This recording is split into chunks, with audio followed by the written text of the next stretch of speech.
ఒకప్పుడు ఉత్తరప్రదేశ్ అంటే చదువు రానటువంటోళ్ళు ఎక్కువుంటారు. అట్లాగే ఉద్యోగాలుండవు, ఉపాధి ఉండదు.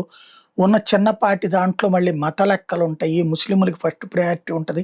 హిందువులు అణచివేతకు గురవుతుంటారు. భారతదేశం నలుమూలలకి ఏదో ఒక పని జేసుకోవడానికి బ్రతుకు తెరువు కోసమని వెళ్ళిపోయేటటువంటి పరిస్థితి.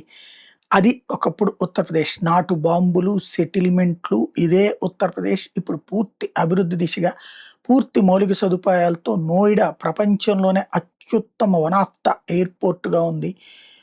భవిష్యత్తులో దుబాయ్ ప్లేస్‌ని రీప్లేస్ చేయడానికి రెడీ అవుతున్నటువంటి సిట్యుయేషన్ అక్కడ కనబడుతోంది. అదే కాకుండా ఆహ్, అక్కడ టూరిజం పరంగా వచ్చినటువంటి డెవలప్‌మెంట్ అయోధ్య గావచ్చు, మధుర గావచ్చు, కాశీ గావచ్చు వీటన్నిట్లలో డొమెస్టిక్ టూరిజం ఇండియాలోనే 137,00,00,000 మంది సందర్శించినటువంటి ప్రదేశం కింద మారింది.